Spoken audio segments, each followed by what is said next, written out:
When we started out to build a Demon, we didn't start out to compete with anyone else in the industry. We started out working from our background and being the best version of what we could be, because we are completely different. We are not trying to be a sports car. We are not trying to be a pony car. We're trying to be a street strip muscle car, and there's no one else in that space. We decided very early on in the project that the key to success on this car was going to be the last tenth. And I don't mean the tenth of a second in the quarter mile. I mean that last tenth of effort that was going to push you beyond an interesting stat into a stat that had never been done before. I mean, you start at the top of the list, drag radials. No one's ever put drag radials on a car. They've been available in the marketplace, but they've never been put on a production car. That's a first that we're very proud of. Transmission. No one has ever put a trans brake in a production car. No one has used the air conditioning system to cool the intercoolers. The Demon engine is all new. It's not a tuned up version of our Hellcat engine. The only part that carries over is the cylinder head. We deck honed the block, which is something you see on high-end race car engines. New crankshaft, new connecting rods, new pistons, new camshaft, all new valve train, and a new larger 2.7 liter supercharger. So all of those things that make it a dedicated drag car, all of those things that make it awesome on the strip, you can completely modify. You can make this car as comfortable or as crazy as you want it to be. The two most common questions I get on Demon: number one, why'd you build a car like this? And the second question after that, how much horsepower does it have? And I always tell everybody, I'll tell you the horsepower, it's amazing, but I want to explain to you the full performance package and everything that that horsepower enables. I'm going to walk you through a virtual run of what it's like to drive a Demon.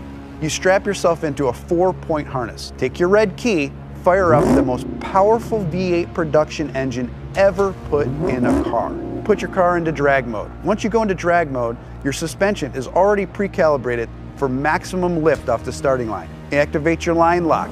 Start spinning your drag radials. Get them hot and sticky, over 200 degrees. You literally have dripping rubber off of your tires. You creep to the starting line. Adrenaline is flowing. You're pre-stage. You're 7 inches away from launching this car. Trans brake, check.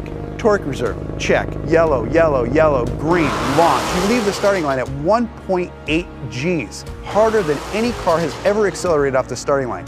That force puts a ton of weight on the rear end of this car, forcing the front end up in the air. It pulls a wheelie. First gear, second gear, 0 to 30 in 1 second.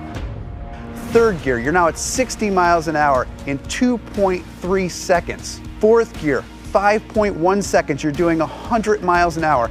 Now things are starting to settle in. You're really getting into this time warp and things are happening so fast. You're getting close to the end of the track. You're now doing 140 miles an hour as you cross the finish line in 9.65 seconds. You have just driven this production car faster than any production car has ever finished the quarter mile. So fast, in fact, that after the NHRA certified that time, they banned it from competition. And it took 840 horsepower and 770 pound-feet of torque to do that. Being banned from the NHRA with this car at first sounds like a negative, but reality is it's really huge street credibility for this car. Even the National Hot Rod Association says you've pushed too far. You've done too much. You've broken a record that's not supposed to be broken in a production car. To me, that letter's a badge of honor.